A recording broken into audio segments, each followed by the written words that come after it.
దేవునికి మహిమ కలుగును గాక. మీ అందరికీ నా హృదయపూర్వక వందనాలు. ఈ దినము పునరుద్ధాన దినము, శ్రేష్టమైన దినము.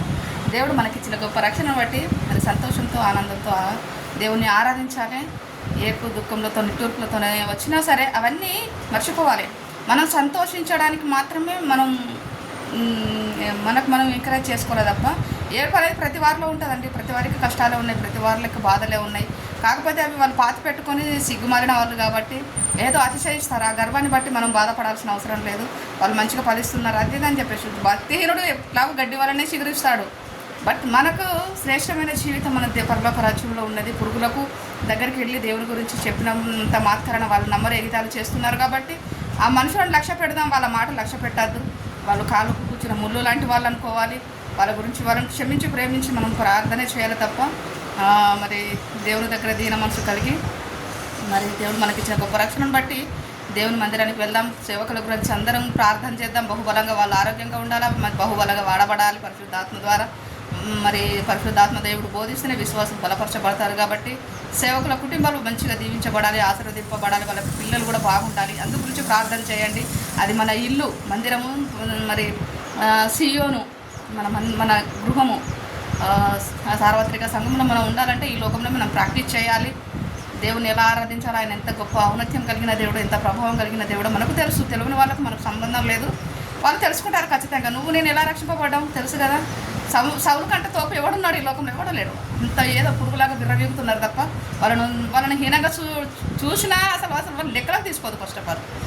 కాబట్టి వాళ్ళు గొర్రెలన్నా ఏమన్నా మనం వాటిని లక్ష్య పెడితే కదా మన వరకు గౌరవం పెరుగుతుంది. వాళ్ళ పేర్లు కూడా నేను ఉచ్చరించట్లేదు ఒక విశ్వాసిగా.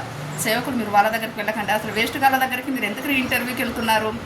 వాళ్ళకు మీరు చేయబట్టి మా నోరు మరణం అవుతుంది. ఇట్లా పెడుతున్నామో తెలుసా కామెంట్స్. కాబట్టి దేవుడికి మహిమ కలుగును. మీరు సేవకులు వ్యర్థమైన వాళ్ళ దగ్గరికి ఇంటర్వ్యూకి ఇవ్వకండి.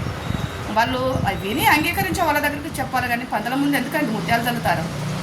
అందరిలో భక్తి ఉంది, అందరిలో రోషం ఉంది, అందరిలో ప్రవహించేది ఒకే రక్తం కాబట్టి వాడు ఒక్కడు కొడితే 4 కొట్టే సత్తా మనకుంది.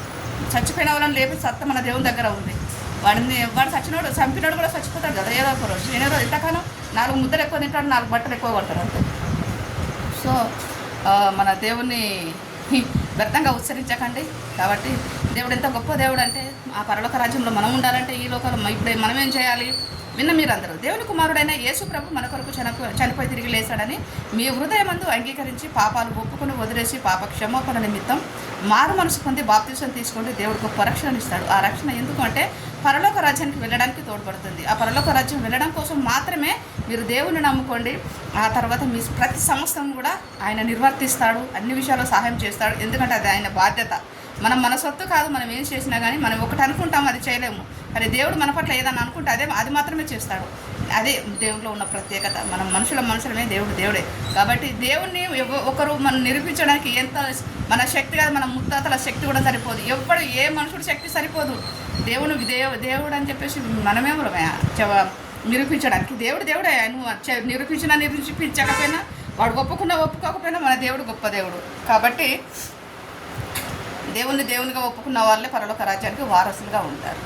ఈ లోకంలో మరి ధనవంతులుగా ఉంటారు, ఐశ్వర్యవంతులుగా ఉంటారు, ఆత్మలో యవ్వనం కలిగి ఉంటారు. దేవునికి మహిమ కలుగును గాక. God bless you all of your family. Thank you Jesus. Praise the lord.